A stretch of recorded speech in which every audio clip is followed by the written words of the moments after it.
สวัสดีครับคุณผู้ชมคุณผู้ฟังทุกท่านที่ติดตามชมช่องธรรมะธรรมดาในคลิปนี้เราจะมาฟังพระธรรมเทศนาของหลวงปู่สิมพุทธาจโรวัดถ้ำผาปล่องจังหวัดเชียงใหม่ด้วยกันครับโดยจะเสนอพระธรรมเทศนาเรื่องรู้ทันกิเลสมาร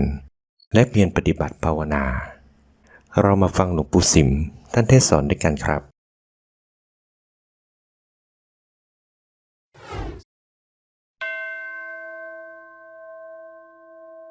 นะโมตัสสะภะคะวะโตอะระหะโตสัมมาสัมพุทธัสสะนะโมตัสสะภะคะวะโตอะระหะโต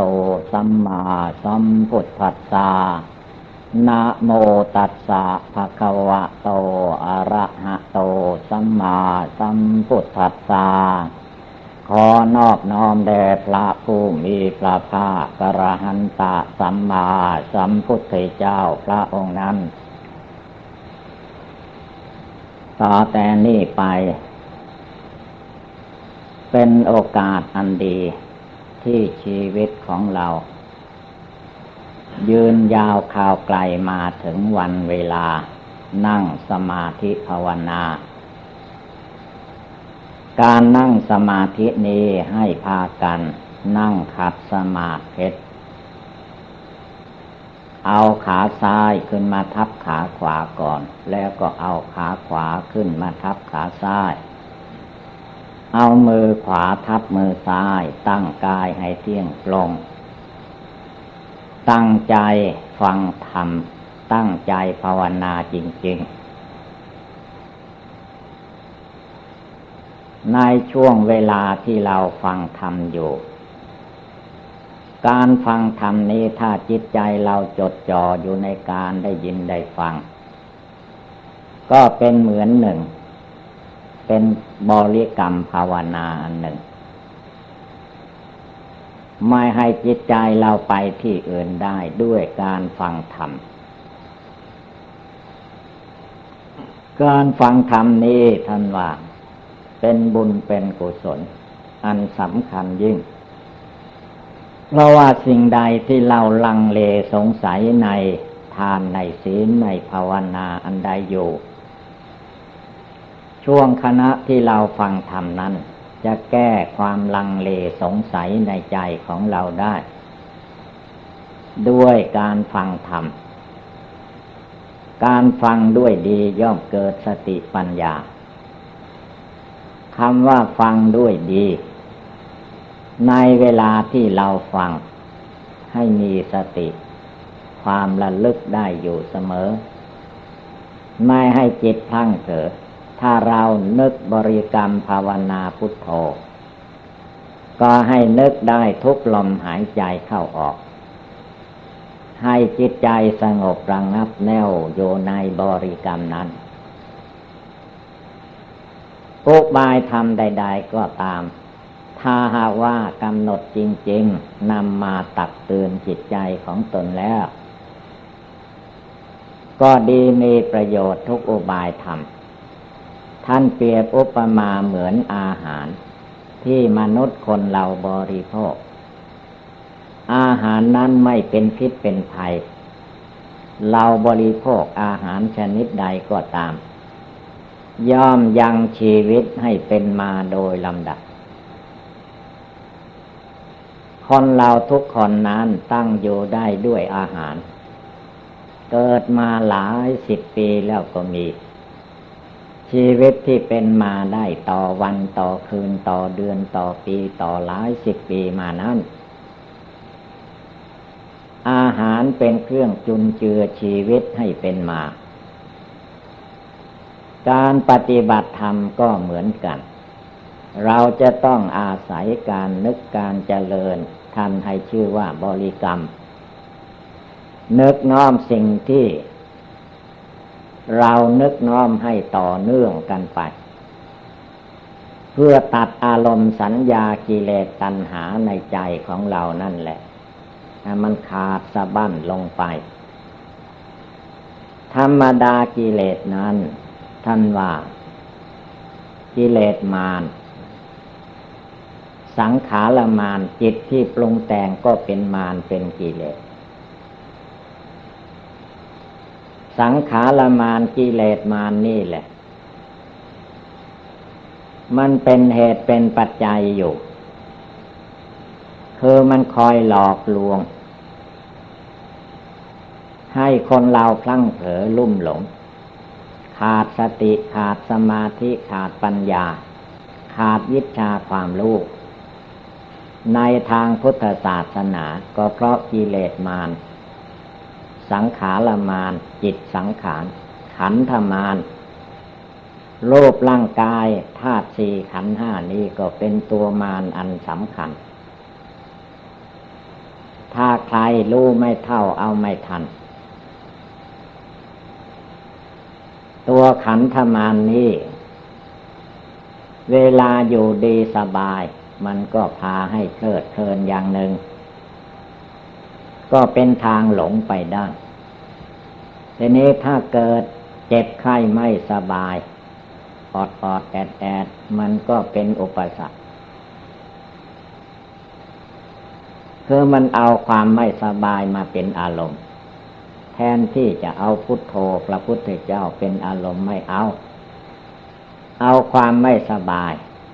ความเจ็บไข้ได้ป่วยมันเกิดขึ้นนิดหน่อยมันก็ปรุงแต่งเรื่อยเปื่อยไปจนถึงขั้นว่าจะถึงความแตกความตายแน่ละคราวนี้มันปรุงไปแต่งไปพระพุทธเจ้าพระองค์จึงไม่ให้เชื่อไม่ให้หลงอันธรรมดารูปนามกายใจของมนุษย์นั้นท่านว่ามันมีกฎเกณฑ์มาจากกรรมเป็นของตนคนเราถ้าหากว่าทำกรรมชั่วมีการฆ่าสัตว์ตัดชีวิตไม่เว้นว่างแต่พบก่อนหนหลังบุคคลผู้มีอายุสั้นพลันตายก็มาจากเหตุนี้คือทำลายชีวิตผู้อื่นก็พลอยให้ชีวิตของตนสั้นพลันตายการที่เรามีชีวิตลมหายใจอยู่ในขณะนี้เวลานี้ชื่อว่าเป็นผู้มีบุญมีกุศลเราจะได้นั่งสมาธิภาวนาบริกรรมพุทโธในใจหรือจะนึกอาการ32อย่างที่สวดไปเมื่อตะกี้นี้ก็เป็นอุบายอันหนึ่งคือจิตมันหลงกายหลงรูปขันธ์แต่ละชิ้นแต่ละอันเมื่อจิตมันหลงแล้วแม้สิ่งนั้นจะไม่มั่นคงถาวรก็ตามจิตมันก็หลอกลวงให้หลงไหลไปว่าโลภขันธ์อาการ32นี้เป็นของเที่ยงมั่นถาวรยั่งยืนตลอดไปไม่มีแก่ไม่มีเจ็บไม่มีตายมันโกหกพกลมทั้งนั้นเราจะหยิบยกอันใดมาพิจารณาในกายกตาสติกรรมฐานได้ทุกอย่าง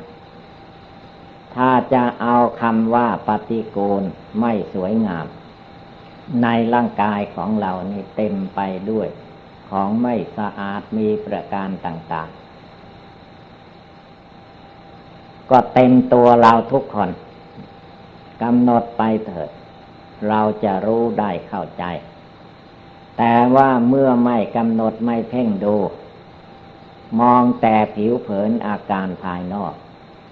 ก็มักจะให้สำคัญผิดคิดว่าตัวเรานี่มั่นคงถาวรยั่งยืน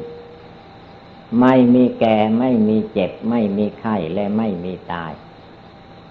เมื่อเวลามันเจ็บไข้ได้ป่วยขึ้นมาแล้วเอาละทีนี้ยุ่งยากที่สุดเพราะจิตที่มันสังขารมารกิเลสมารนั้นมันเอาขันธมารเป็นเหตุเป็นปัจจัยเอาสิ่งนี้ละมากระตุ้นเตือนเมื่อคนเราเจ็บไข้ได้ป่วยไม่อยู่ดีสบายจิตมันก็วิตกวิจารไปทุกแง่ทุกมุมเพราะว่าจิตไม่สงบถ้าจิตสงบแน่วแน่มั่นคงลงกรรมฐานตกอันความเจ็บไข้ได้ป่วยไม่ใช่เฉพาะแต่มนุษย์ แม้สัตว์สิ่งเดรัจฉานเขาก็เจ็บไข้ได้ป่วยหรือเขาก็ต้องตายด้วยมือมนุษย์ไปเก็บมาเป็นอาหารการกินมนุษย์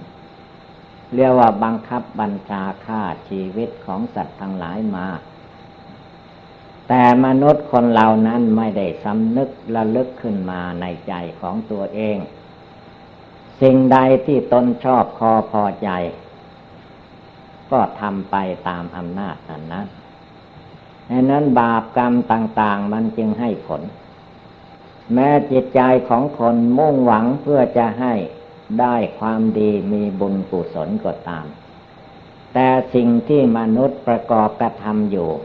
มันเป็นไปเพื่อบาปอกุศลอยู่ภายในตัวภายในกายวาจาจิตนั้นก็ได้รับผลของบาปทีนี้เมื่อได้รับผลของบาปมากจนกระทั่งปรากฏการออกมาแล้วก็มาเสียอกเสียใจบางคนเกิดมาตาบอดตั้งแต่กำเนิดเกิดมาไม่เห็นฟ้าเห็นดินอะไรแหละเพราะว่าจะกูกบอดก็มาเป็นทุกข์เป็นร้อนว่าตนเป็นคนตาไม่เห็นบางคนก็มือเท้าอวัยวะร่างกายทุกส่วนเสียไปหูเสียไปตาเสียไปจมูกเสียไปปากเล่นตัวเสียไปบางคนจนพูดไม่ได้ยิ่งกว่านั้นไปท่านว่าจิตเป็นใบ้จิตเป็นบ้าเสียจริตผิดมนุษย์ก็ยิ่งลายไปอีกแม้ร่างกายจะเป็นรูปมนุษย์ก็ตามแต่จิตใจนั้นเหมือนกับว่าตกอยู่ในหม้อนรกเดือดร้อนวุ่นวายทั้งพ่อแม่ญาติกาวงศาร้องให้ตลอดวันตลอดคืนนี่แหละคือว่าบาปที่มนุษย์ทำมันไม่ฟังแหละเวลามันจะทำล่ะข้าจะทำแล้วใครจะมาขัดขวางไม่ได้ทำไปตามอำนาจกิเลสความโกรธกิเลสความโลภกิเลสความหลงแล้วผลมันให้มาแล้วก็ไม่พอใจเป็นทุกข์นี่แหละพระพุทธเจ้าของเราพระองค์จึงได้ตักเตือนสั่งสอนว่าอย่าทำบาปตั้งใจทำบุญตั้งใจรักษาศีลภาวนาดีชั่วบาปบุญคุณโทษประโยชน์และไม่ใช่ประโยชน์อันมันเกิดขึ้นในกายวาจาจิตของคนเหล่านี้ไม่มีคนอื่นใดจะมาทำให้ตัวเราเองทำเอาเองทั้งนั้นใจคิดอยู่ในสิ่งที่เป็นบาปจะทำบาปอยู่ตลอดเวลาอันนั้นก็ได้ถือว่าทำกรรมทางจิตทางใจอยู่ไม่ว่าอย่างไรคนเราชอบพูดแต่วาจาที่ไม่ดีไม่งามมันก็ชื่อว่าทำบาปพูดบาปกล่าวบาปอยู่ตลอดเวลาความประพฤติการกระทำก็ทำไปในสิ่งที่เป็นบาปเป็นอกุศลแต่คนเราผู้ประกอบกระทำมันไม่รู้สึกตัวมักจะมาเห็นว่าตัวเราพูดดีว่าดีถูกต้องหาได้รู้ไม่ว่าจิตใจของเราภายในนั้นมันร้อนหรือมันเย็นมันผิดหรือมันถูกสงบหรือไม่สงบตั้งมั่นเที่ยงตรงคงที่ไหมขยันหมั่นเพียรในการปฏิบัติบูชาภาวนาไหมหรือมีอารมณ์อันใดเป็นเครื่องอยู่อาศัยภายในใจของตนสิ่งเหล่านี้เราต้องภาวนาทางนั้นจึงจะเข้าใจจิตใจสงบระงับจึงจะเข้าใจได้ไม่ใช่ว่าคิดปรุงแต่งไปอะไรต่อมิอะไรหลักการในทางคำสอนทางพุทธศาสนาท่านสอนกันไว้มานานแล้วว่าอันโทษของคนอื่นเห็นได้ง่ายแต่ว่าฝ่ายของตัวเห็นได้ยากสิ่งที่เราทำผิดอยู่ไม่รู้สึกตัวแต่คนอื่นทำเล็กๆน้อยๆ ก็รู้ได้เข้าใจนี่คือว่าใจส่งนอกใจไม่สงบตั้งมั่นใจไม่นึกถึงความตายที่จะมาถึงตนจิตมันก็วุ่นวายแส่สายไปในแต่เรื่องภายนอกไม่มารู้แจ้งรู้จักรู้จริงภายในตัวของตัวเองปล่อยให้ความประมาทมัวเมาเข้าทับถมจิตใจก็มืดมิดปิดบังเมื่อมืดมิดปิดบังมากเข้าเท่าไรไม่มีทางรู้สึกตัวได้เวลาที่เรายังมีสติอยู่พอจะตั้งจิตตั้งใจบริกรรมภาวนาพุทโธให้ใจของเราสงบระงับก็ให้พากันรีบทำรีบปฏิบัติเพราะว่า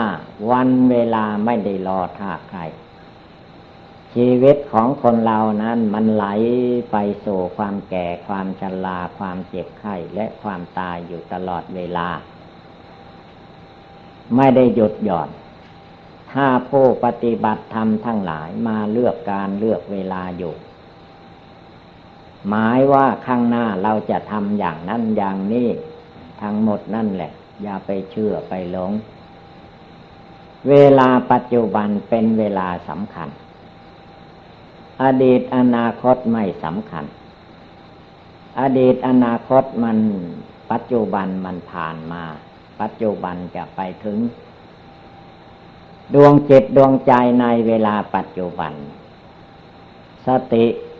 ก็จิตผู้รู้นั่นเองเป็นผู้ระลึกขึ้นมาระลึกอยู่เสมอในมหาสติปัฏฐานพระองค์สอนไว้ให้ระลึกทุกเวลาและให้ลึกให้มากด้วยสตินั้นให้มากที่สุดก่อนจะนั่งภาวนาแล้วก็ให้มีสติระลึกภาวนาอยู่นั่นเองตั้งให้มั่นเอาให้มันจริงจังลงไปคอยระวังสังขารมารกิเลสมารมันเป็นอุปสรรคคอยฆ่าคอยทำลายอยู่เสมอมันก็เอาอ้าง อ้างความไม่สบายบ้างอ้างความสบายบ้างพาให้หลงลืมขาดสติสัมปชัญญะขาดสติความระลึกได้มันลอยออกไปอารมณ์อื่นพุทโธพระพุทธเจ้าอยู่ที่นี้จิตมันไม่เห็นไม่มาอยู่ที่นี้พุทโธพระพุทธเจ้าคือจิตดวงที่รู้อยู่เดี๋ยวนี้ขณะนี้แหละผู้จะเข้าถึงพุทธะพุทธะแปลว่ารู้จักผิดรู้จักถูกรู้จักบาปละบาปรู้จักบุญทำบุญรู้จักการนั่งสมาธิภาวนาปฏิบัติบูชาภาวนาในใจถ้าไม่รู้จักเหล่านี้แล้วประกอบกระทำไปโดยความไม่รู้ผลที่สุดแทนที่มันจะสงบระงับก็เลยได้รับความไม่สงบระงับไม่ใช่เป็นความสุขมันเกิดความทุกข์ขึ้นมาแทนที่การนั่งสมาธิภาวนามันเป็นความสุขความสบายเรียกว่าเป็นเวลาหยุดกายกรรมสิ่งที่ทำการงานด้วยกายก็ไม่มีแล้ววันนั่งขัดสมาธิภาวนาสงบระงับหมดนั่นคือว่ากิจกรรมที่จะให้เป็นบาปเป็นอกุศลก็ไม่มีแล้ววจีกรรมคำพูดต่างๆก็ไม่มีมโนกรรม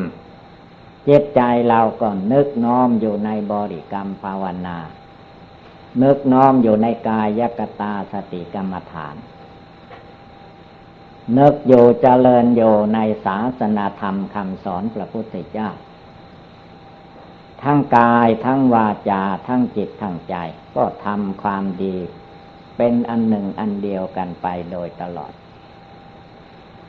จิตที่เศร้าหมองขุ่นมัวก็ย่อมหายไปจิตที่เบิกบานยิ้มแย้มแจ่มใสในทานศีลภาวนาก็บังเกิดมีขึ้นความท้อแท้อ่อนแอในดวงจิตดวงใจก็หมดไปมีแต่ศรัทธาประสาทะความเชื่อความเลื่อมใสในทางพุทธศาสนาโมโหโทโสฟุ้งซ่านรำคาญดับไปจิตใจก็เหมือนว่าประทีปสวาลาสองทางสว่างสวัยทำอะไรก็รู้พูดอะไรก็รู้คิดอะไรก็รู้บาปจะเกิดขึ้นก็รู้ละได้ก่อนมันเกิดขึ้นบุญกุศลก็รู้จักประกอบกระทำมันมีอยู่ในดวงใจนี่ทางนั้นไม่ต้องไปหาที่อื่นจึงว่ามีอยู่ในพุทโธคุณพระพุทธเจ้าพุทโธพระพุทธเจ้านั้นพระองค์ตั้งอกตั้งใจบำเพ็ญบารมีมาสี่อสงไขยแสนมหากัปจึงได้มาตรัสรู้เป็นพระพุทธเจ้าขึ้นในโลกเราทุกคนก็ให้เป็นผู้มีสติระลึกถึงพุทธองค์ว่าทำไมพระองค์จึงมีความภาคความเพียรความอดความทนความขยันหมั่นเพียรไม่ท้อถอยทำไมใจของเราจึงมีแต่ที่จะท้อแท้อ่อนแอท้อถอยอยู่เสมอเวลาจะทำคุณงามความดีไม่ค่อยเสียสละชีวิตสู้ฉะนั้นสังขารมารกิเลสมารอันใดที่มันจะมาทำให้จิตใจเราหลงก็ต้องระลึกถึงพระบรมศาสดาในวันที่พระองค์จะได้ตรัสรู้พระองค์เสียสละทุกสิ่งทุกประการแม้ชีวิตเลือดเนื้อเชื่อไขพระองค์ก็เสียสละนั่งสมาธิภาวนาพระองค์ไม่ลุกไปมาในที่ใดๆแม้ชีวิตจะแตกดับก็ช่างมันเถอะถ้าไม่ได้ตรัสรู้เป็นพระพุทธเจ้าจึงไม่ท้อถอยแสดงถึงน้ำพระทัยใจพระพุทธเจ้าหนักแน่นเหมือนแผ่นดินพื้นพระสุธาหน้าแผ่นดินมีความหนักแน่นอย่างไรน้ำพระทัยใจพระพุทธเจ้าของเราก็หนักแน่นอย่างนั้นอันเราทุกคนทุกดวงใจถ้าเราไม่ทำใจเหมือนแผ่นดินแล้วก็จะมาหวั่นไหวสั่นสะเทือนอยู่ในโลกนี้เพราะโลกที่เราอยู่นี้ท่านให้ชื่อว่าโลกกธรรม8ประการมีลาภก็ต้องมีเสื่อมลาภเป็นคู่กันมียศก็ต้องมีเสื่อมยศเป็นคู่กันมีสุขก็ต้องมีทุกข์เป็นคู่กันมีสรรเสริญเยินยอก็ต้องมีความติเตียนนินทาเป็นคู่กันถ้าใครจะไปเลือกเอาข้างใดข้างหนึ่งมันก็ได้ทั้งสองอย่างนั่นแหละเพราะธรรมดาโลกมันเป็นอยู่อย่างนี้ให้ชื่อว่าโลกกธรรมกระทบกระเทือนใจมนุษย์คนเราอยู่ตลอดกาล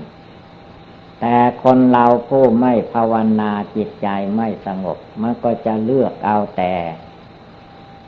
ความสรรเสริญเยินยอเทิดทูนว่าดีว่าเด่นหารู้ไม่ว่าถ้าจิตเราไปหลงอยู่ในแง่แห่งความดีความสรรเสริญเมื่อความติเตียนนินทาว่าร้ายป้ายสีจิตหลงอันนี้มันก็ออกไปยึดเอาก็เกิดเป็นทุกข์ขึ้นมาถ้าอะไรมันเกิดขึ้นให้รู้เท่าทันไว้ว่าเราภาวนาทำความเพียรเพื่อละกิเลสให้มันหมดไปสิ้นไปไม่ใช่ภาวนาเอาทุกข์เอากิเลสเรื่องต่างๆมันก็ตกออกจากจิตใจไปจิตใจก็ย่อมแจ้งสว่างไสวอยู่ภายในใจของตัวเองไม่ว่าจะนั่งจะนอนจะยืนจะเดินไปมาที่ไหนทุกอิริยาบถก็บำเพ็ญภาวนาได้ตลอดเวลา สบายก็ภาวนาได้ไม่สบายก็ภาวนาได้ยิ่งไม่สบายเท่าไหร่ยิ่งภาวนาให้มากเพราะว่าความไม่สบายนั้นมันแสดงทุกขสัจผู้ใดเห็นทุกข์เห็นโทษเห็นภัยในการมาเกิดมาตายในโลกนี้ผู้นั้นก็จะรีบเร่งสร้างคุณงามความดีของตนให้เจริญก้าวหน้าไปไม่ปล่อยให้จิตใจเลอะเทอะฟุ้งซ่านรำคาญไปในที่อื่นผู้นั้นจะต้องสังวรระวังรักษาจิตใจของตนให้มาสงบตั้งมั่นโยภายในกายวาจาจิตจนระลึกได้เจริญได้ทุกลมหายใจเข้าออกในจิตใจให้มันมองเห็นอยู่เสมอพระพุทธเจ้าพระธรรมพระสงฆ์ทานศีลภาวนาการสดับรับฟังพระธรรมคำสั่งสอนเพื่อเอาจิตใจของเราให้มารู้จักรู้แจ้งรู้จริงรู้อยู่ในกายในจิตของตัวเองไม่ให้จิตประมาทมัวเมาเข้ามาย่ำยีจิตใจของตัวเองจนกระทั่งหาเวลานั่งสมาธิภาวนาสงบกายสงบจิตไม่ได้มีแต่ความทุกข์ความเดือดร้อนในหัวใจตลอดเวลาสิ่งเหล่านี้มันไม่ใช่คนอื่นจะแก้ให้ได้ผู้อื่นคนอื่นก็เป็นผู้แนะนำตักเตือนบอกลั่งสั่งสอนตามกำลังความสามารถเท่านั้นเองแม้องค์พระศาสดาสัมมาสัมพุทธเจ้าของเราเมื่อพระองค์ยังทรงมีพระชนชีพอยู่พระองค์ก็ทรงตรัสว่าเราตถาคตนั้นเป็นผู้ตรัสเป็นผู้ชี้แจงแสดงตามหลักพระธรรมวินัยแต่สาวกต่างหากจะต้องนำไปประพฤติปฏิบัติชำระกิเลสราคะโทสะโมหะของตนเองไม่ใช่เราตถาคตไปละกิเลสให้ท่านทั้งหลายเธอก็ได้ความว่าเราต้องปฏิบัติภาวนาเราต้องบำเพ็ญทานรักษาศีลภาวนาไม่ใช่มุ่งให้ผู้อื่นทำให้มันเป็นเรื่องของจิตใจพุทโธในดวงใจจึงต้องเจริญอยู่เป็นเม็ดติดต่อกันไปไม่ให้ขาดระยะเมื่อจิตใจของเรามีคุณพระพุทธเจ้าเป็นอารมณ์ก็คือมีพระธรรมพระสงฆ์เป็นอารมณ์เมื่ออารมณ์ในคุณพระพุทธเจ้ามีอยู่จิตใจก็เลื่อมใสศรัทธาเต็มที่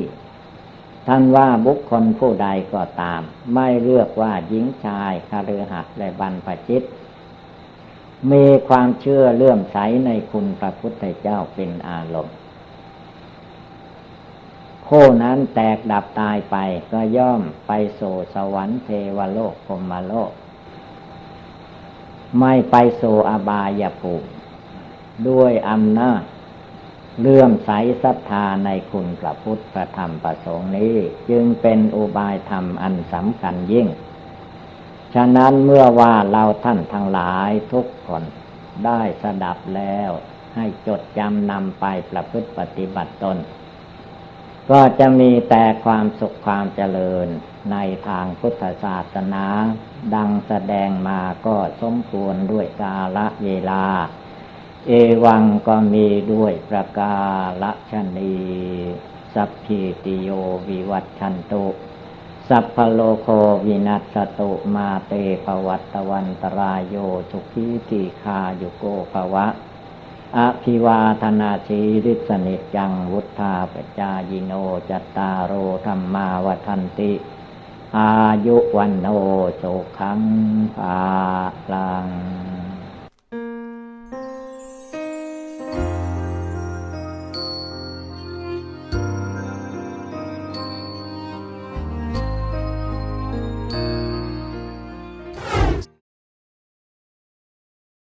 ณ บัดนี้ได้เวลาฟังธรรมได้เวลานั่งสมาธิภาวนาให้พากันหัดนั่งสมาธิ การนั่งสมาธินี้ให้พากันนั่งขัดสมาธิเอาขาขวาทับขาซ้ายเอามือข้างขวาวางทับมือข้างซ้ายตั้งกายให้เที่ยงตรงแล้วก็หลับตานึกภาวนาพุทโธพุทโธทุกลมหายใจเข้าออกช่วงระยะที่เราฟังธรรมนั่งภาวนานี้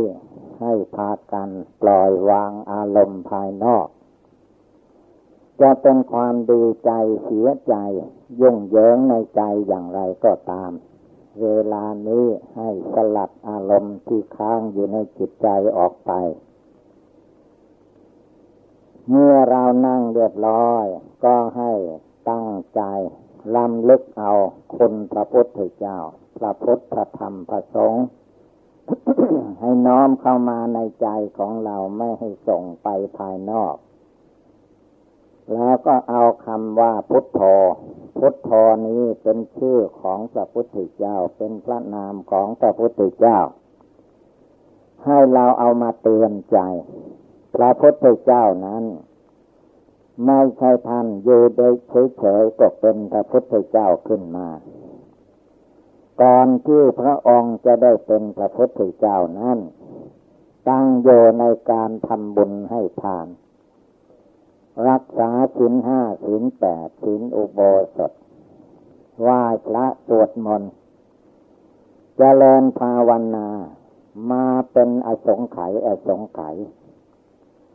บุญบารมีในใจของพระพุทธเจ้าจึงเต็มบริบูรณ์ขึ้นมาชาติปัจจุบันนี้ท่านนั่งภาวนาวันวิสาขเดือน6 เพ็ญใต้ต้นไม้โพจึงได้ตรัสรู้เป็นพระพุทธเจ้าแม้เราท่านทั้งหลายเมื่อเลื่อมใสในคุณพระพุทธพระธรรมพระสงฆ์เลื่อมใสในพุทธศาสนาว่าเป็นศาสนาที่ดีที่จริงไม่มีศาสนาอื่นใดจะดีเท่าเทียมทันจึงได้ทำตามพุทธธรรมคำสอนของพระพุทธเจ้า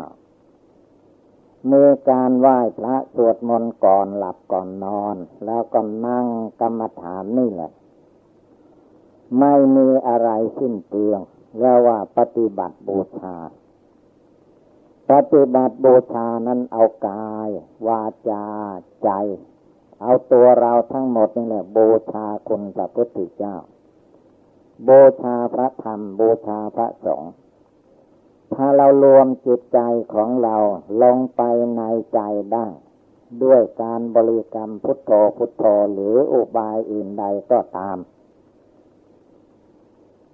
เอาใจของเราให้สงบระงับได้อันนี้แหละปฏิบัติตามพระธรรมวินัยคำสอนของพระพุทธเจ้าแม้จะเป็นทานศีลภาวนาบารมี10 บารมี 30 ทัศก็ดีรวมมาก็อยู่ที่ดวงใจตั้งมั่นเป็นสมาธิภาวนาจนเลิกละความโกรธความโลภความหลงในใจของเราออกไปได้เรียกว่าเป็นบุญในใจทำตามพุทธธรรมคำสอนพระพุทธเจ้าบอกลั่งสั่งสอนไว้เรียกว่าภาวนาทุกลมหายใจเข้าออกใจคนเรานี้มีอารมณ์ฟุ้งซ่านเป็นธรรมดา แต่เวลาเรานั่งสมาธิภาวนาให้มีสติคอยระวังอยู่ไม่ให้ใจคิดออกไปภายนอกให้ใจระลึกโยภายในตัวภายในใจนี้เวลาเราฟังธรรมอย่างเดียวถ้าใจสงบเราก็ฟังธรรมอย่างเดียวก็ใจสงบก็อยู่ได้เป็นสมาธิภาวนาแต่ว่าถ้ามันสงบลงไม่ได้ยังมีอาการคิดไปตามอารมณ์ภายนอกอยู่ก็ให้กำหนดลมหายใจด้วยกำหนดคำว่าพุทโธด้วยฟังธรรมด้วยอาการ3 อย่างนี่แหละให้รวมลงมาสู่ดวงจิตดวงใจของเราในเวลาปัจจุบันนี้ จิตใจของเราจริงๆนั้นไม่ได้มีอยู่ในอดีตอนาคตไม่ได้อยู่ภายนอกตัวจริงความจริงมันอยู่ภายในแต่กิริยาอาการของจิตมันแสดงออกไปภายนอกคิดไปโน่นคิดไปนี่มันเป็นลมๆแรงๆอย่างนั้นแหละถ้าเราไม่ตามมันไปตั้งใจบริกรรมภาวนาอยู่ในตัวในใจของเรานี่แต่เดียวมันก็มาเท่านั้นคือมันหมายไปเท่านั้นแหละไม่ใช่ไปคล้ายกันกับโลกตาของเราเนี่ยมองออกไปภายนอกก็เห็นโลกไกลเท่าไรก็รู้เห็นแต่เราจะไปเข้าใจว่าตาไปไม่ได้ ตามันอยู่ที่เก่าแต่มันมองเห็นเหมือนกับไปโลกตาของเราอยู่ที่นี้ไม่ได้ไปจิตนี้ก็เหมือนกันมันจะคิดไปไหนมาไหนก็ตามมันเป็นเพียงความคิดเท่านั้นเมื่อเรารู้จักที่ตั้งรู้จักที่สงบก็ให้มาสงบนึกอยู่เจริญอยู่ที่นี้นอกจากอุบายธรรมต่างๆที่เรานึกเราเจริญมันสงบได้ก็ให้เอาอุบายนั้นหรือร่างกายของคนเรานี้ก็เป็นอุบายภาวนาได้ เรามากำหนดความเกิดความแก่ความเจ็บความไข้ความตายของเราให้เห็นว่าตัวเรานี้ถ้าจะว่าถึงความแก่ความชราที่มันปิดบังเรามองไม่เห็นทุกวันคืนเดือนปีตั้งแต่เราเกิดมามันแก่ชราเคลื่อนที่มาอยู่โดยลำดับแต่ภาษาโลกสมมติโลกเขาไม่ว่าแก่เขาสมมติไปอีกอย่างหนึ่งนอนแล้ว ผมงอกฟันหลุดเนื้อหนังมังสังเหี่ยวแห้งไปมาทางไหนไม่ได้เขาก็เรียกว่าคนแก่นอนจึงเป็นคนแก่ถ้ามันเป็นไม่แก่ไปแต่เมื่อเด็กเมื่อหนุ่มมันจะไปแก่เป็นคนแก่ได้หรือความแก่มันก็เป็นไปอย่างนี้แต่เรามองไม่เห็นมันปิดบังจึงจำเป็นต้องนั่งภาวนาให้ใจสงบตั้งมั่นจึงจะมองเห็นได้ถ้าใจเราสงบตั้งมั่นเป็นดวงเดียวเห็นร่างกายของเรานี่แหละความแก่ก็เต็มตัวอยู่พยาธิความเจ็บไข้ได้ป่วยก็มีเต็มตัวมีตาก็เป็นโรคในตาจักขุโลโคโรคในตาโสตโลโคโรคในหูมีว่าร่างกายภายนอกภายในมันเป็นโรคได้ทุกอย่างแล้วมันมีตัวแล้วมันก็เกิดโรคได้ให้จิตมารู้ว่าร่างกายของเรานี่ก็เต็มไปด้วยโรคภัยไข้เจ็บมีความแก่เป็นธรรมดาหนีให้พ้นความแก่ไม่ได้มีความเจ็บไข้เป็นธรรมดาในรูปร่างกายนี้หนีไม่ให้เจ็บไข้ได้ป่วยจะเป็นหนีไปไหนเด็กๆก็เจ็บไข้ได้ป่วยได้เด็กบางคนก็ตายแต่เล็กแต่น้อยก็มีร่างกายอยู่ที่ไหนก็มีพยาธิโรคาที่นั้นเหมือนกับเหล็กมีเหล็กที่ไหนก็มีสนิมเกิดขึ้นที่นั่นได้ร่างกายของมนุษย์นี้ต้องมีความเจ็บไข้ได้ป่วยเมื่อแก่ชราแล้วสิ่งหนึ่งที่หนีไม่พ้นก็คือว่าความตายโลกร่างกายของเรานี้ไม่ใช่ของทนทานยั่งยืนแต่ชั่วฟ้าดินสลายเลยมันชั่วระยะใต้100 ปีนี่แหละมันจะต้องแตกต้องทำลายเป็นอยู่อย่างนี้หน้าที่ของเราที่ได้เกิดมาเป็นคนเป็นมนุษย์ได้พบพุทธศาสนารู้จักการทำบุญให้ทานรู้จักรักษาศีล 5 ศีล 8รู้จักการฟังเทศน์ฟังธรรมรู้จักการ ฝึกฝนอบรมจิตใจของตนให้สงบระงับเราก็ต้องรีบท โบราณเขาสอนไว้ว่าถ้าน้ำขึ้นมาแล้วก็ให้รีบตักถ้าน้ำแห้งไปแล้วมันไปตักไกลคือขณะใดเวลาใดที่เรามีศรัทธาความเชื่อความเลื่อมใสในใจของเราแล้วให้รีบทำอย่าไปรอผัดวันประกันพรุ่งอยู่เรายังเด็กยังหนุ่มก็ทำเวลาปฏิบัติในเวลายังเด็กยังหนุ่มนี่แหละไม่ต้องรอให้มันแก่ชราถ้ามันแก่ชราขึ้นมาแล้วหูก็ไม่ดีตาก็ไม่ดีหนักเข้าจิตใจก็ฟั่นเฟือนบางคนแล้วทำอะไรไม่ได้จะไปฟังเทศน์ฟังธรรมจะไปวัดวาศาสนาก็ไปไม่ไหวเพราะว่าเกิดโรคภัยไข้เจ็บขึ้นมาบ้างหรือว่าแก่ชราเสียแล้วก็ทำอะไรไม่ได้ถ้าส่วนอื่นแก่ก็ยังชั่วถ้าหากว่าหูแก่หรือว่าหูตึงหูไม่ได้ยินหูมันแก่ฟังเทศน์ฟังธรรมไม่รู้เรื่องแล้วก็แย่ไปเลยฉะนั้นในเวลาที่เราอยู่ดีสบายโรคภัยไข้เจ็บจะมีบ้างก็ยังไม่รุนแรงร่างกายสังขารแม้จะแก่ชราไปบ้างแล้วก็ยังพอทำได้ปฏิบัติได้นั่งสมาธิภาวนาได้ก็ให้นั่งให้ทำประกอบกระทำจนจิตใจดวงนี้มารู้มาแจ้งมาสงบระงับเป็นสมถกรรมฐานเป็นสมาธิภาวนา เรียกว่าสมาธิอย่างต่ำสมาธิอย่างกลางสมาธิอย่างสูงสุดบังเกิดมีขึ้นในจิตในใจของเราได้เมื่อใดเวลาใดนั่นแหละเป็นผลเป็นอานิสงส์ในการที่เราปฏิบัติบูชาภาวนาอันการภาวนานั้นคือเราฝึกจิตนึกน้อมแต่ในสิ่งที่จะทำจิตใจของเราให้สงบเตือนใจของเราอยู่ทุกเวลาไม่ให้ประมาทให้มีสติระลึกอยู่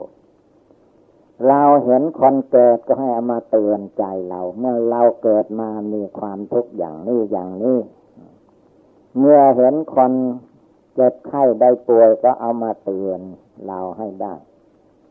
หรือไปเยี่ยมคนป่วยคนไข้ในโรงพยาบาลมีเยอะแยะก็ให้เอามาเตือนใจของเราว่าอย่าเข้าใจว่าเราไม่เจ็บไม่ไข้วันหนึ่งเวลาหนึ่งข้างหน้าตัวเรานี่ก็จะต้องเจ็บไข้ได้ป่วยไม่อย่างใดก็อย่างหนึ่งเตือนจิตใจนี่ไม่ให้ประมาทจิตใจจะได้ภาวนาพุทโธในใจให้มันต่อเนื่องอยู่หรือจิตใจสงบระงับแล้วใจดวงที่สงบระงับก็จะได้เย็นสบายไม่ต้องเล่าร้อนด้วยความโกรธไม่ต้องเล่าร้อนด้วยความโลภไม่ต้องเล่าร้อนด้วยความหลงไม่เล่าร้อนในที่ทั้งปวงมีพุทธเจ้าเป็นที่พึ่งมีพุทธคุณเป็นที่อยู่ใจเราอยู่ในคนพระพุทธเจ้าจริงๆใจเราอยู่ในคนพระธรรมจริงๆใจเราอยู่ในคนพระสงฆ์จริงๆนั่งที่ไหนโยที่ไหนก็ภาวนาในที่นั้นตั้งโยในคนพระพุทธเจ้าคนพระพุทธเจ้านั้นอยู่ที่ใจเราลำลึกถึงเมื่อใจเราลำลึกถึงอยู่น้ำใจโมโหโทโสฟุ้งซ่านรำคาญก็ย่อมหายไปจะเหลือแต่ศรัทธาความเชื่อความเลื่อมใสในพุทธธรรมคำสอนพระพุทธเจ้าเมื่อมีศรัทธาจิตใจตั้งมั่นแล้วท่านว่ายังประโยชน์ให้สำเร็จทุกอย่างทุกประการเมื่อมีศรัทธาความเชื่อความเลื่อมใสในพุทธธรรมคำสอนพระพุทธเจ้าแล้วก็ย่อมมีความภาคความเพียรความพยายามในการจะปฏิบัติบูชาทำความเพียรละกิเลสสติก็จะได้เป็นมหาสติขึ้นมาเป็นมหาสติปัฏฐานเพราะว่ามีสติอันเป็นใหญ่ไม่ว่าอะไรระลึกได้ระลึกทันระลึกอยู่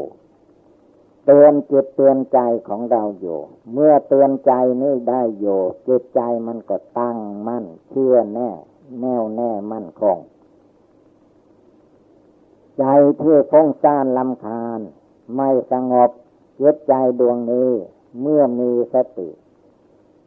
เตือนใจอยู่เสมอใจดวงนี้ก็จะตั้งมั่นเป็นสมาธิคือเป็นคนมีจิตใจอันหนักแน่นมั่นคงทำสมาธิภาวนาก็สงบระงับได้เพราะว่าใจหนักแน่นมั่นคงใจหนักแน่นเหมือนแผ่นดินท่านก็ว่าให้ทำใจมั่นคงเหมือนแผ่นดินธรรมดาแผ่นดินนั้นนานๆจะสั่นสะเทือนทีหนึ่งถ้าตามธรรมดาแล้วใจคนเราทำมั่นเหมือนแผ่นดินทำอะไรพูดอะไรคิดอะไรก็จะได้รับความสุขความสบายไม่หวั่นไหวสั่นคลอนแล้วว่ามั่นหนักเหมือนแผ่นดินใครจะว่ายังไงก็รับฟังแต่ไม่ไปโกรธไปโลภไปหลงกับบุคคลผู้ใดให้ใจเราตั้งมั่นเป็นสมาธิภาวนาอยู่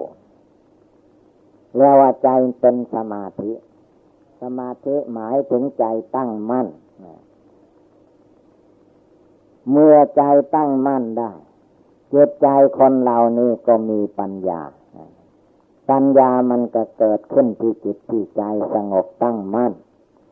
ถ้าจิตดวงนี้ไม่หยุดไม่อยู่วุ่นวายไปภายนอกหลงไหลไปกับรูปรสกลิ่นเสียงเลยไม่มีปัญญามีแต่ความโกรธมีแต่ความโลภมีแต่ความหลงมีแต่โมโหโทโสไม่นั่งภาวนาไม่เดินจงกรมไม่ภาวนาพุทโธก็เลยมีตั้งแต่ความยุ่งเหยิงถ้าเราภาวนาให้ได้ทุกลมหายใจตั้งใจในใจได้อยู่ทุกเวลาจิตใจเราจะเย็นสบายเป็นสุขความทุกข์จะไม่มีในใจนั้นมีแต่ความสุขกายสบายใจ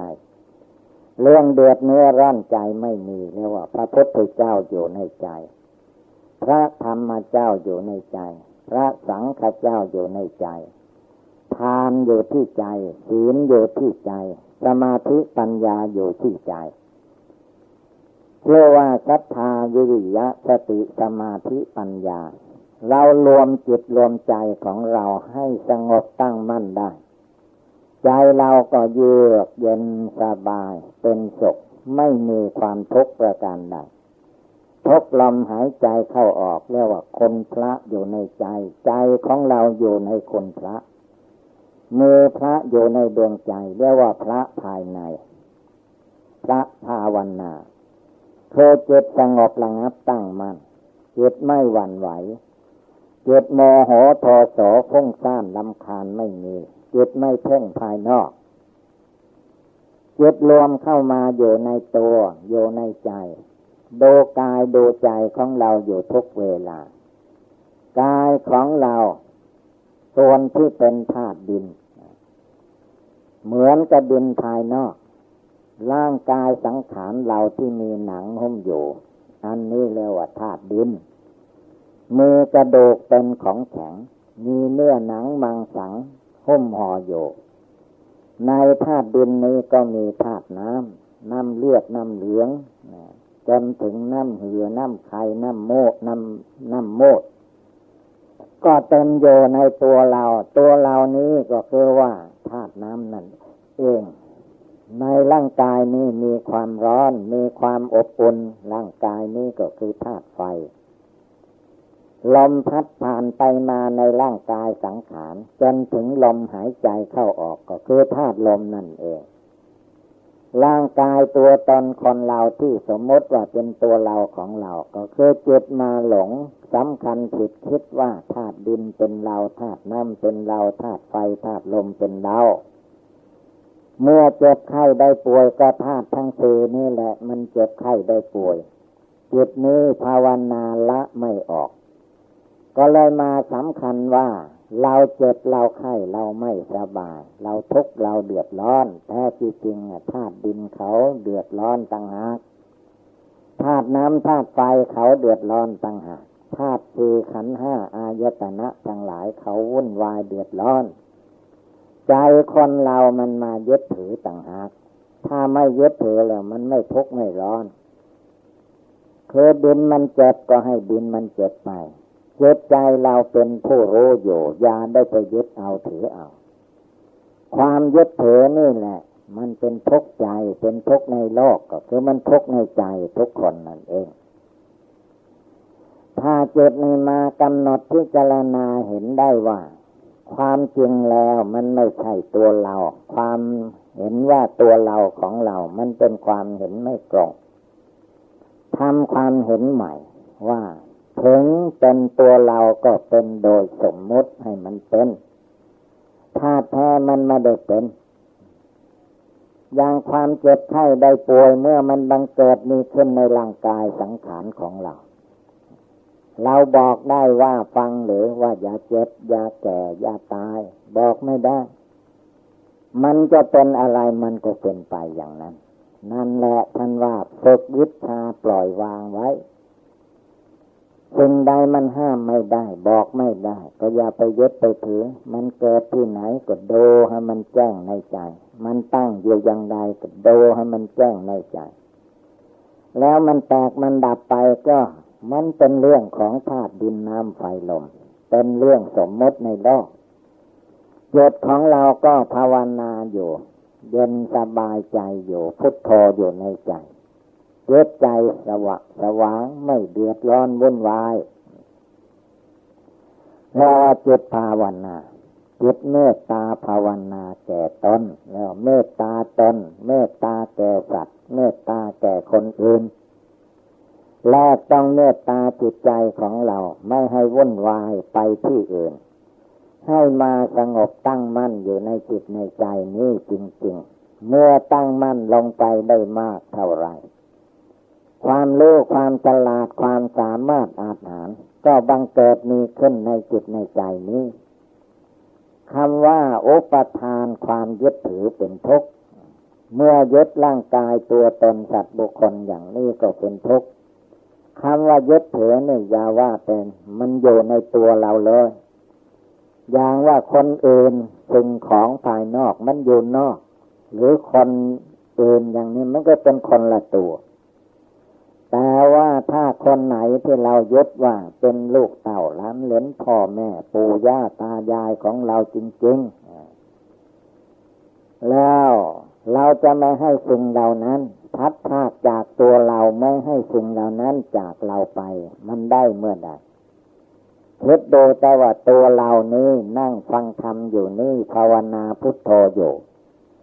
บางคนก็พ่อแม่ปู่ย่าตายายนั้นไม่เหลือแล้วยังเหลือแต่เราบางคนก็ยังญาติกาวงศาญาติพี่น้องบางคนก็ตายจากกันไปมันบอกได้ที่ไหนนั่นแหละถ้าไปยึดถือมากเท่าไรก็ทุกข์มากเท่านั้นถ้าไม่ยึดถือภาวนาจนมีปัญญารู้เท่าทันทำจิตทำใจของเราให้สงบตั้งมั่นเป็นสมาธิภาวนาจนได้ปัญญาความรู้ในทางพุทธศาสนาเกิดมีขึ้นในใจของเราแก้ไขใจหลงนี้ละใจหลงออกไปให้หมดสิ้นก็จะเกิดเป็นใจรู้ใจฉลาดใจสามารถอาถรรพ์ขึ้นมาในดวงใจเป็นจิตใจที่ไม่ทุกข์ไม่ร้อนทั้งที่มันอยู่ในร่างกายสังขารนี่แหละเพราะปัญญาญาณอันวิเศษรู้เท่าทันว่า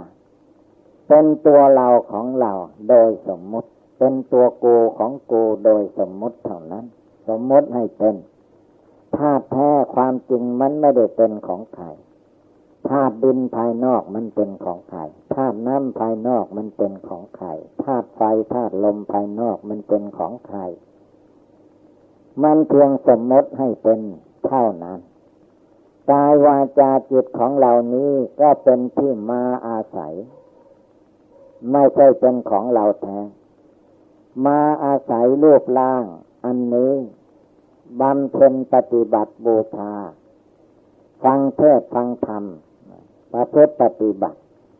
เพื่อจะได้ละความโกรธความโลภความหลงอวิชชาตัณหาอันมีอยู่ในตัวมีอยู่ในใจนี้ให้มันเบาบางหมดสิ้นไปที่เอาจริงๆก็เอาจิตใจที่บริสุทธิ์ผ่องใสเอาจิตใจที่ละความโกรธได้เหลือแต่จิตใจที่ผ่องใสสะอาดเอาดวงใจที่เลิกละความโลภความอยากกิเลสตัณหาอันออกไปเหลือแต่ใจที่ผ่องใสสะอาดละกิเลสความหลงจนหมดแจ้งสว่างเอาใจบริสุทธิ์ผ่องใสเป็นที่ภาวนาสร้างบุญสร้างกุศลสร้างบารมีทำให้บังเกิดมีขึ้นจนจิตใจสงบระงับละความโกรธโลภหลงอวิชชาตัณหาในใจเราได้ใจเราก็สบายนั่งก็สบายนอนก็สบายหรือว่าร่างกายมันเจ็บไข้ได้ป่วยเจ็บก็ไม่ใช่จะไปเจ็บไข้ได้ป่วยก็สบายเธอร่างกายเขาเจ็บก็ให้เขาเจ็บไปเราช่วยได้แค่ไหนก็ช่วยไปกินยกกินยาไปมันหายก็สบายไปถ้าว่ามันไม่หายมันจะตายก็ตายก็ทำยังไงได้ไม่ใช่เราฆ่าให้ตายมันจะตายเองมันก็ทำใจของเราให้บริสุทธิ์ผ่องใสให้ใจเราใสสะอาดตั้งมั่นเที่ยงตรงคงที่อยู่ในดวงใจของเรานี้ดีกว่าสิ่งใดๆทั้งหมดเราไม่ต้องไปจับกงนั้นทำกงนี้ให้สิ่งนั้นเป็นไปตามใจหวังของเราอย่างนี้อย่างนั้นทุกอย่างเป็นไปไม่ได้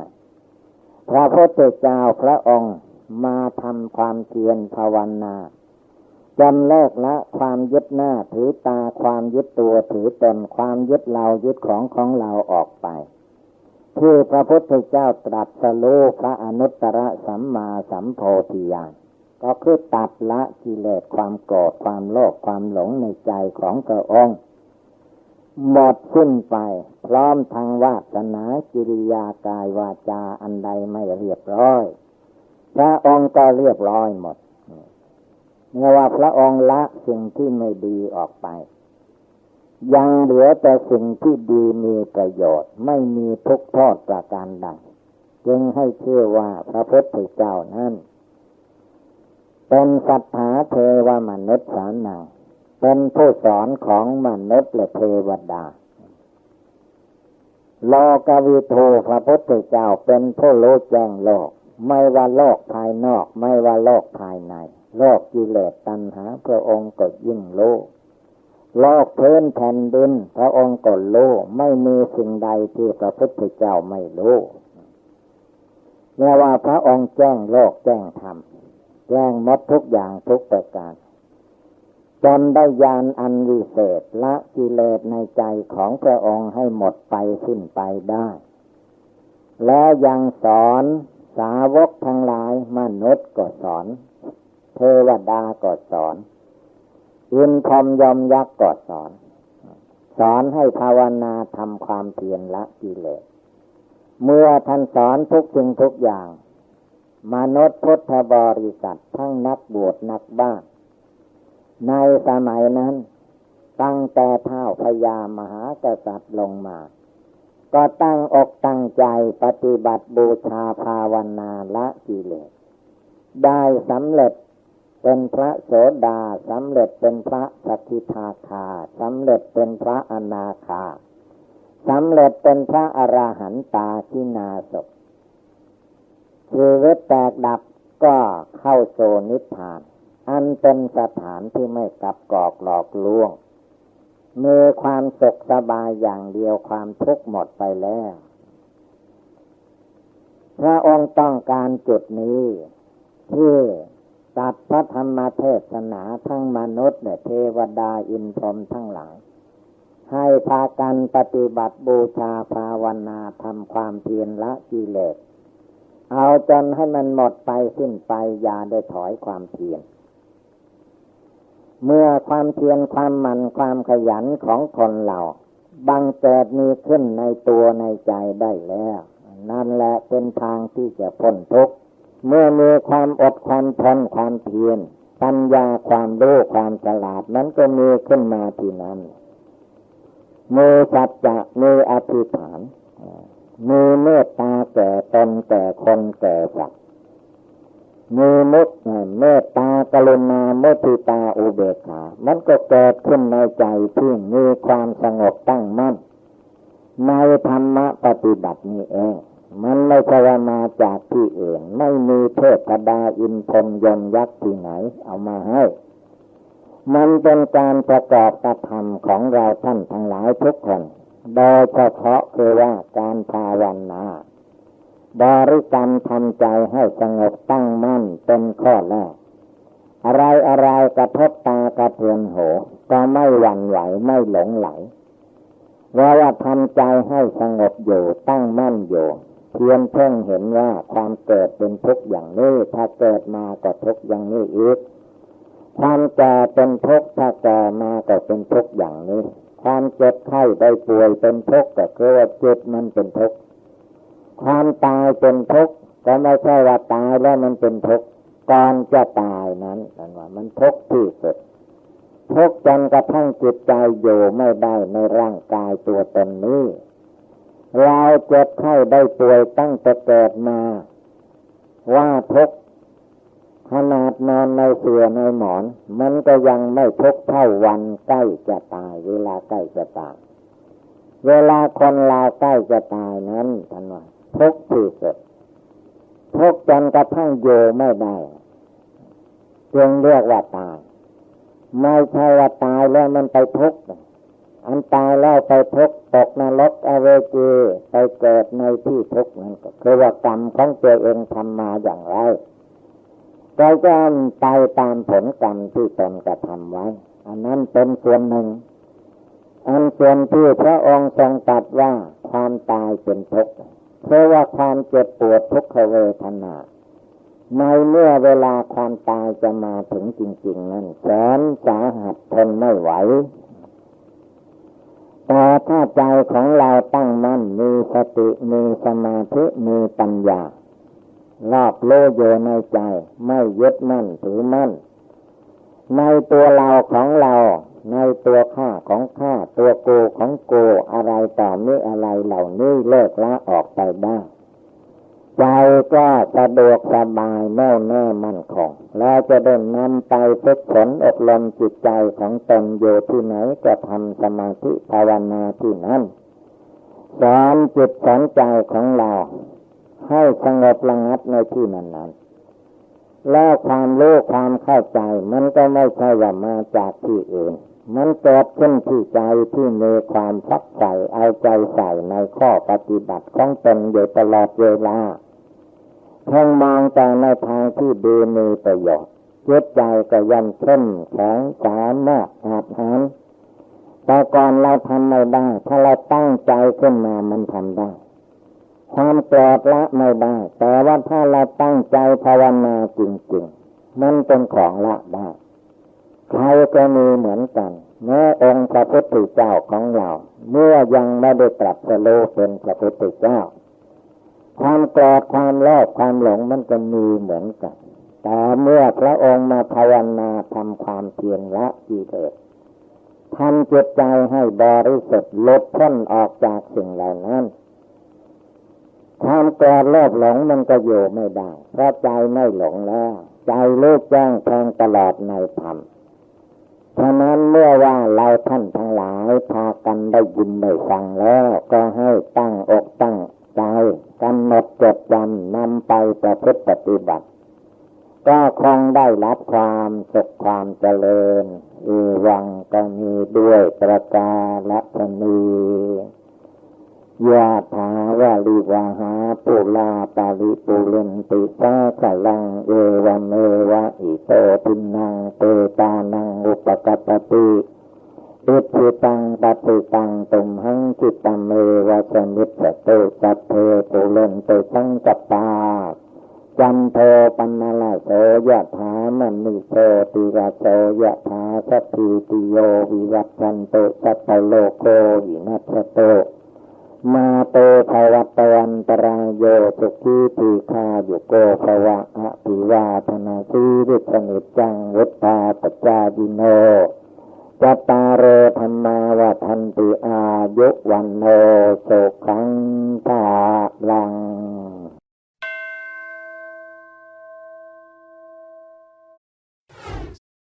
ยิ่งเจริญภาวนาเท่าใดจิตใจมันก็มีกำลังเมื่อใจมีกำลังมีความสามารถอาจหาแล้วสิ่งที่เรียกว่ายากก็ไม่มีอะไรยากสิ่งที่เราคิดว่าเหลือวิสัยก็ไม่เหลือวิสัยอยู่ในวิสัยทุกคนจะทำได้ทั้งนั้นโอวาทธรรมหลวงปู่สิมพุทธาจโรขอขอบคุณทุกท่านที่ได้สนับสนุนช่อง YouTube ธรรมะธรรมดาด้วยครับ